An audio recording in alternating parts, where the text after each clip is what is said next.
ఇప్పటి వరకు జిల్లాలో సైకో బాధితుల సంఖ్య 19కి చేరింది.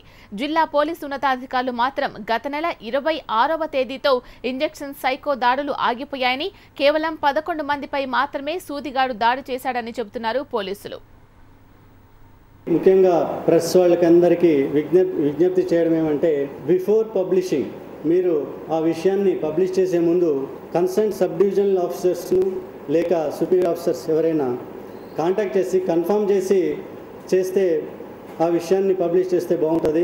ప్రజల్లో కూడా వాళ్లకు నమ్మకం కలుగుతుందనే ఉద్దేశంతో ఈ ప్రెస్ కాన్ఫరెన్స్ పెట్టడం జరిగింది. కొన్ని ప్రెస్ పేపర్లు అయితే హెడ్లైన్స్లో పబ్లిష్ చేస్తున్నారు, అది ఫాల్స్ అని తెలిసినప్పటికీ అందులోనే 2 వర్షన్స్ రాస్తున్నారు.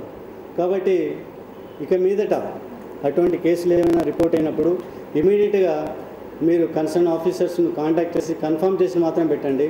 కొంతమంది స్ట్రోలింగ్స్ బ్రేకింగ్ న్యూస్ పెట్టేస్తున్నారు, సబ్సిక్వెంట్గా తెలుసుకున్న తర్వాత చెప్పినప్పటికీ ఆ బ్రేకింగ్ న్యూస్ కంటిన్యూ జరుగుతుంటుంది, ప్రజల్లో ఆందోళన కలుగుతున్నది. ఈ కేసెస్ డిటెక్ట్ చేయడానికి మేము డిఫరెంట్ టీమ్స్ ఏర్పాటు చేశాము. Static vehicle checking teams, motor cycle teams detect చేయడానికి మేము ప్రయత్నం చేస్తాము. కొన్ని లీడ్స్ అది కూడా వచ్చింది, ఒక పోర్ట్రేట్ అది కూడా మేము ఏర్పాటు చేస్తున్నాము. ప్రస్తుతం ఇన్వెస్టిగేషన్ నడుస్తుంది. And as I said, definitely will solve the case as fast as possible. తర్వాత నాకాబందీ అది అన్నీ మేము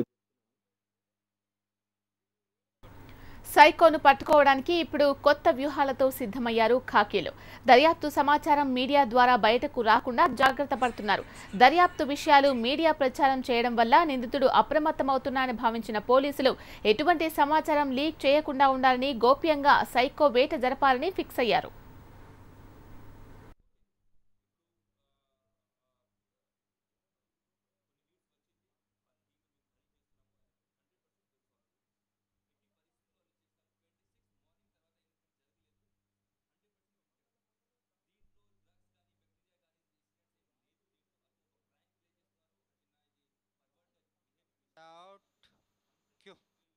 సైకో ఊహా చిత్రంపై పోలీసులకు డౌట్ రావడంతో మరోసారి బాధితులను కలిసి కొత్త ఊహా చిత్రం రూపొందించారు.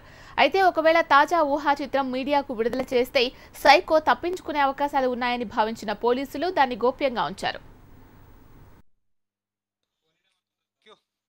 పల్సర్ బైక్ పై వెళ్తూ సైకో దాడులు జరిపినట్లు పక్కా సమాచారం ఉండడంతో ఆ బైక్ వాడే వారి వివరాలు సేకరిస్తున్నారు. అనుమానమున్న వారిని పూర్తి స్థాయిలో విచారిస్తున్నారు. జిల్లా వ్యాప్తంగా పలు పెట్రోల్ బంకుల వద్ద మఫ్టీలో నిఘా పెట్టారు. ఇలా పశ్చిమలో పోలీసులు సైకో భరతం పట్టే వరకు విశ్రమించేది లేదంటూ విస్తృతంగా గాలింపు చర్యలు చేపట్టారు. మరో 2 రోజుల్లో సైకోను పట్టి తీరతామంటూ ధీమా వ్యక్తం చేస్తున్నారు.